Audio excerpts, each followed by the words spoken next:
Okay, I wasn't sure when that started recording or not. Sorry if you had to wait a second. Okay, pull these out of the freezer. I did leave them in a little bit too long. I got distracted.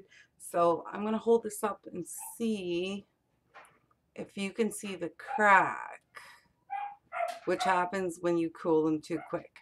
But no big deal. There is a fix for this.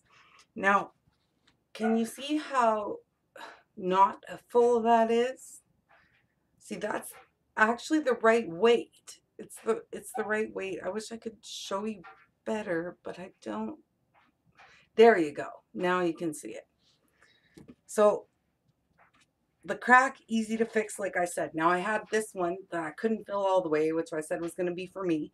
What I'm going to do is I'm going to remelt this one down, which could completely screw up my whole try not to reheat because blah blah grain. But I want to cap these babies off. I do. They're not full enough for me. I like them to look nice, full, and round. So I'm going to take the same container I had. I haven't washed it yet. Oh, by the way, I don't remember where I heard about this trick. Best trick ever. If you work with wax, or if you've just begun to work with wax, you have discovered the whole nightmare of trying to clean up wax.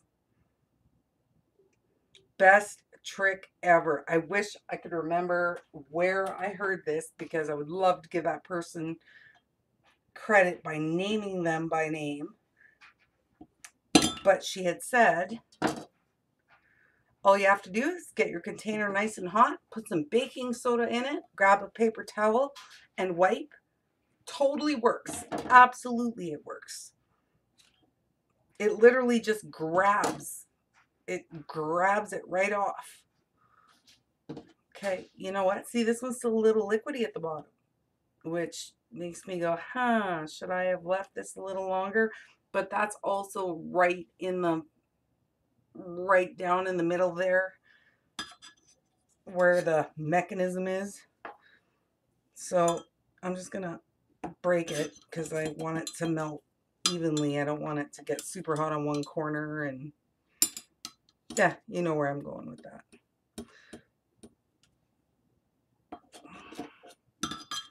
Okay, so I'm gonna pop this in the microwave real quick again. Not long though. Oh, sorry, kind of noisy here. I'm going to do 25 seconds, see if that's enough, because I would like, this one's just going to be for me after. I just want it enough that I can cap these babies off and make them look all smooth and pretty and perfect.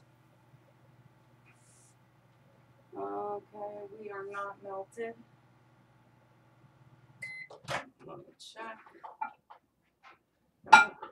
Okay.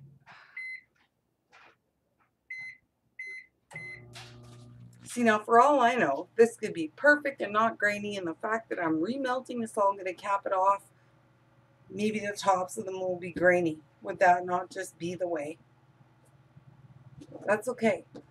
The more I mess around with this shea butter and stuff, the better. I may discover that I'm going to ditch shea butter altogether and use it only in my soaps. And I do wonder about lotion, because in all my research about grainy shea butter, I had seen a few people mention lotions. And oh boy, the idea of shea going grainy in a lotion?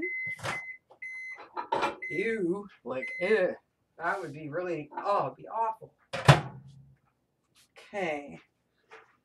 It's melting. It's not melted, as you can see. But I think the heat from this Pyrex is going to be enough to melt what's left.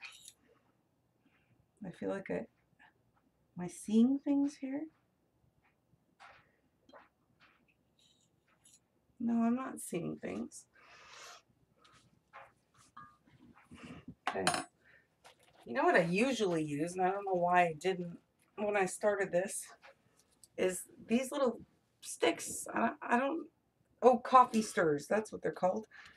Got them at the dollar store, and I paid $1 for like a bag of, geez, I don't know how many are in here. 150. And they are so handy. especially if you're working with clay and stuff and you need to just blend up some clay and give it a quick stir with something, since you're not supposed to use metal. These things are awesome. They go a long way. For $1, it's awesome. And yes, this is melting beautifully. So I can cap everybody off, haul them back to the freezer. I better do this because it is very, very hot. Please don't tip over. Come on now. This is the part where I have to be so careful because I'm just doing the top. Ah, ooh, that one almost went over. It does not look as though I'm going to have to fix these at all. How great would that be? Because it's not often. Usually I do have to end up, you know, fixing just little bits that aren't perfect enough for my anal retentive self. You need a bit more. You're good. But you can't see it from this angle.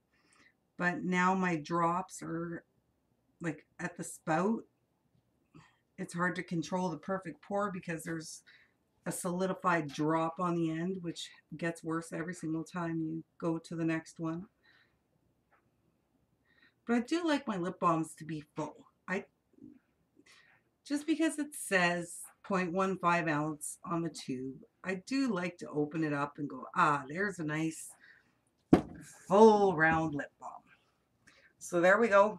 Gonna pop these back in the freezer. I'll be right back.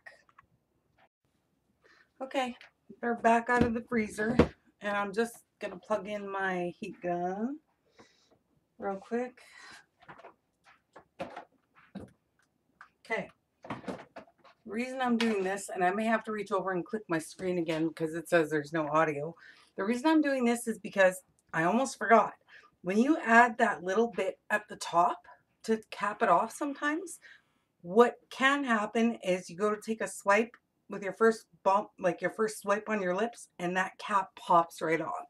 So I'm just going to heat it up. Make it perfect. Sorry, I just need to get this as hot as I need it. You don't want to melt it too much.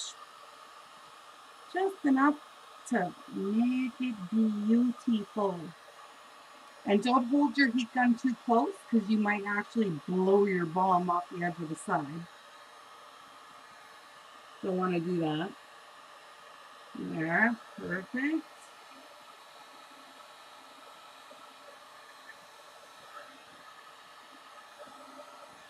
Now, this